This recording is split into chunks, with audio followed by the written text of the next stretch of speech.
Astaghfirullah. Bismillahirrahmanirrahim.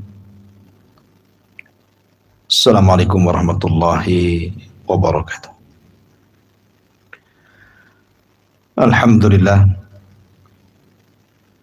Wassalatu wassalamu ala Rasulillah wa ala alihi wa sahbihi wa mawalah. Wala hawla wala quwata illa billahi wa ba'du. Alhamdulillah, di pagi hari ini Allah subhanahu wa ta'ala masih memberikan kesehatan kepada kita. Salawat dan salam kita hadiahkan kepada Rasul kita Nabi besar Muhammad sallallahu alaihi wa ala alihi wasallam. Pembahasan di pagi hari ini kita akan membahas bagaimana sabda Nabi sallallahu alaihi wasallam tentang orang yang tenggelam di lautan. Ma'asyiral muslimin yang dimuliakan Allah subhanahu wa ta'ala, kita tahu bahwa seseorang tidak mungkin diwafatkan kecuali sampai ajalnya, dan ketentuan ajal itu sudah ditentukan oleh Allah subhanahu wa ta'ala di Lauhil Mahfuz. Apakah dia kelak akan meninggal karena dibunuh, atau kelak dia akan meninggal karena terbakar, atau boleh jadi dia meninggal di atas pembaringan, atau boleh jadi dia meninggal karena tenggelam. Yang jelas Allah subhanahu wa ta'ala berfirman, فَإِذَا جَاءَ أَجَلُهُمْ لَا يَسْتَأْخِرُونَ سَاعَةً وَلَا يَسْتَقْدِمُونَ. Apabila datang ajalnya, tidak mungkin diakhirkan sesaat dan tidak mungkin pula dimajukan. Dari sini Al-Imam Ibn Abil Izz Al-Hanafi rahimahullahu ta'ala mengatakan, al-maqtulu mayyitun biajalihi fa'alimallahu ta'ala wa qaddara wa qadha anna hadha yamutu bisababil maradi wa hadha bisababil qatli wa hadha bisababil hadmi wa hadha bisababil harki wa hadha bisababil gharaqi ila ghairi dhalika minal asbab. Wallahu subhanahu wa ta'ala khalaqal mauta wal hayata wa khalaqas sababal mauti wal hayati. Kata beliau, orang yang dibunuh mayyitun bi ajalihi, dia bisa meninggal karena ajalnya sudah sampai. Dan Allah subhanahu wa ta'ala tahu serta mentakdirkan dan memutuskan bahwa si fulan harus meninggal karena mati, karena sebab sakit. Si fulan harus meninggal karena sebab dibunuh. Si fulan meninggal karena sebab ditimpa reruntuhan. Si fulan meninggal karena disebabkan terbakar. Dan si fulan meninggal karena sebab tenggelam. Dan begitulah banyak sebab yang menjadikan seseorang itu meninggal dunia. Dan Allah subhanahu wa ta'ala yang menciptakan kematian dan kehidupan, dan Allah pula yang menciptakan sebab adanya kematian dan sebab adanya kehidupan. Dari sini menunjukkan bahwa kematian itu hak mutlak milik Allah subhanahu wa ta'ala. Manusia tidak bisa menentukannya. Lalu pembahasan yang kita akan bahas, bagaimana orang yang meninggal dan dia tenggelam di lautan. Ada sebuah hadis dari Abi Musa Al-Ash'ari radhiyallahu anhu. Seorang laki-laki datang kepada Nabi sallallahu alaihi wasallam. Kemudian bertanya tentang orang-orang yang meninggal dalam peperangan disebabkan mencari ghanimah, disebabkan karena ingin terkenal sebagai pendekar dan juga pahlawan, atau seseorang karena ingin mendapatkan tempat di sisi manusia. Apakah semua itu di jalan Allah Subhanahu wa taala?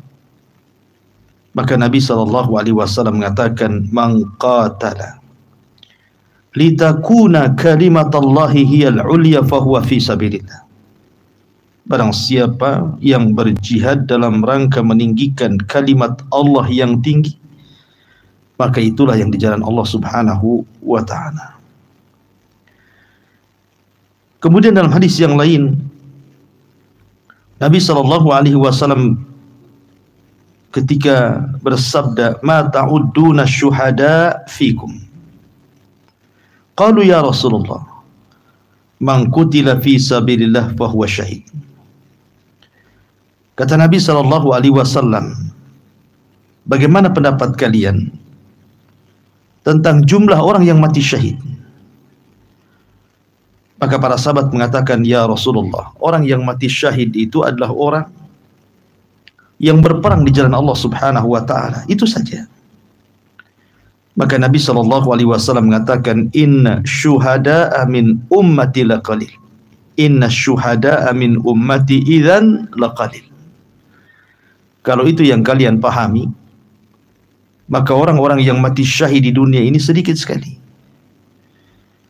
Kemudian sahabat bertanya, "Apakah ada orang yang mati syahid selain daripada itu, wahai Rasul?" Maka Nabi SAW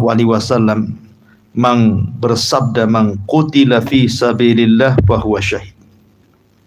Wa man mata fi sabilillah fahuwa syahid. Wa man mata fi ta'un fahuwa syahid. Wa man mata fil batni fahuwa syahid. Wal ghariqu syahidun." Rawahu Muslim. Kata Nabi SAW, orang yang berperang di jalan Allah, maka dia syahid.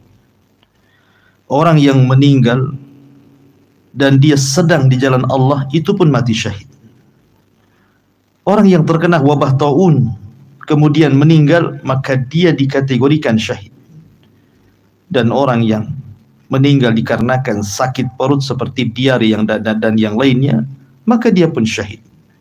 Dan termasuk orang tenggelam, maka dia pun syahid.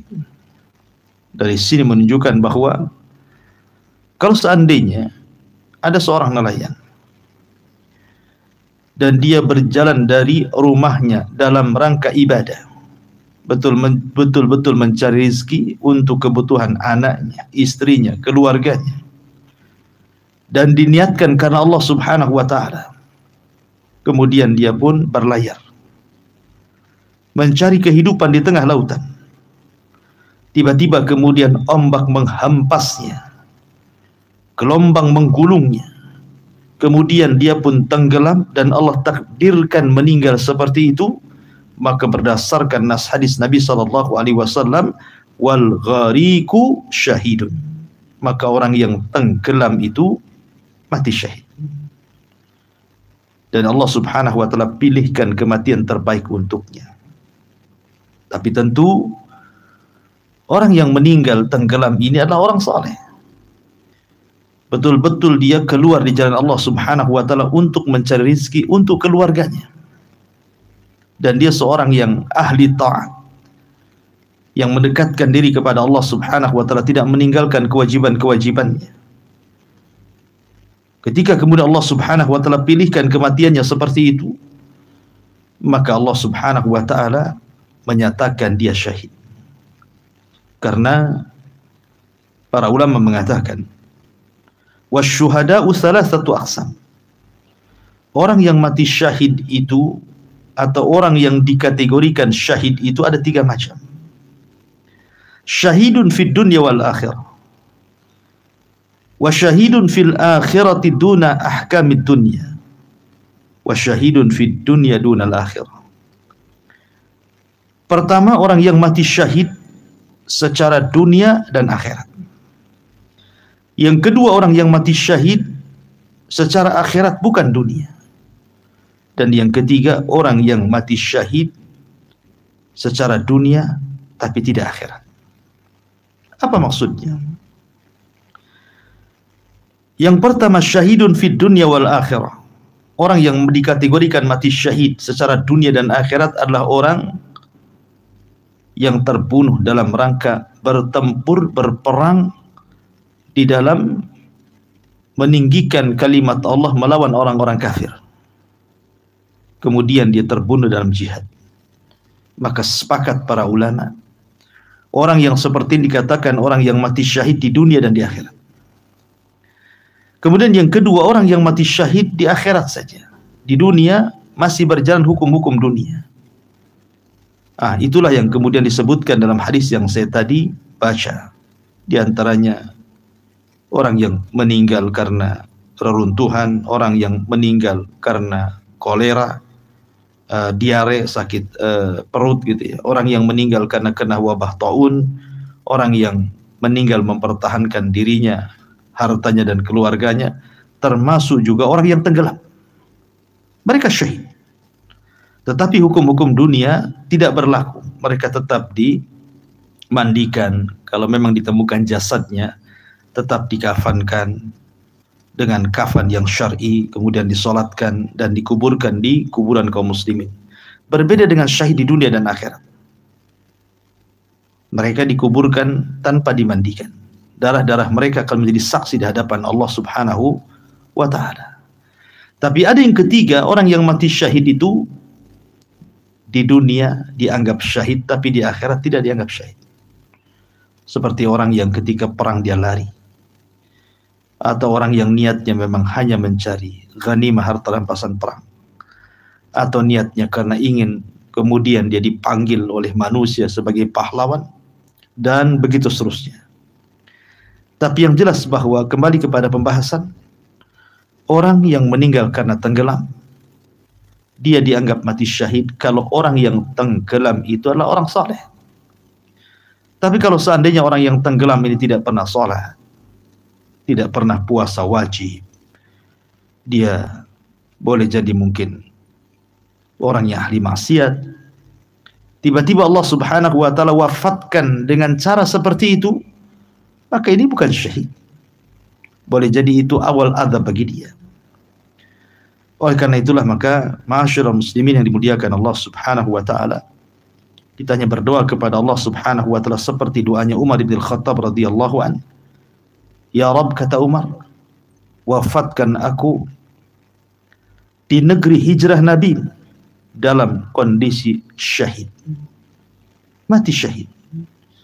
Dan doanya Umar bin Khattab radhiyallahu an dikabulkan. Dia dibunuh oleh seorang majusi yang bernama Abu Lu'lu' al-Majusi, orang yang tidak pernah sujud dan ruku walaupun satu kali kepada Allah, orang majusi, orang kafir. Dialah yang membunuh Umar bin Khattab radhiyallahu an, dan Umar dianggap mati syahid. Ma'asyiral muslimin yang dimuliakan Allah Subhanahu wa ta'ala, tentu keinginan orang yang mati syahid, sekali lagi orang yang mati syahid tidak harus orang yang berperang di jalan Allah. Yang jelas Anda saleh atau Anda salihah, karena Allah Subhanahu wa ta'ala takdirkan Anda meninggal saat melahirkan, Anda meninggal karena tertimpa runtuhan, Anda meninggal karena tenggelam, karena terbakar, karena penyakit diare dan yang semacamnya, maka itu dianggap syahid. Lalu apa kekhususan dan keutamaan orang yang mati syahid itu? Mereka hidup dan tidak pernah mati dalam kuburan mereka. Para malaikat bersaksi atas mereka dengan surga. Mereka diberikan rizki di sisi Allah Subhanahu wa ta'ala dengan rizki yang baik. Mereka bergembira dengan apa yang Allah anugerahkan kepada mereka dari nikmat-nikmatnya. Dan tentunya mereka akan senang dengan apa yang Allah takdirkan dengan kematian seperti itu. Karena itulah yang dikehendaki semua kaum muslimin dan kaum mukminin, bahwa mereka bercita-cita agar mereka diwafatkan oleh Allah Subhanahu wa ta'ala dalam kondisi husnul khatimah. Wallahu a'lam bishawab. Inilah faedah kecil di pagi hari ini. Subhanaka wa bihamdika asyhadu an la ilaha illa anta astaghfiruka wa atubu ilaik. Allahu ta'ala. Assalamualaikum warahmatullahi wabarakatuh.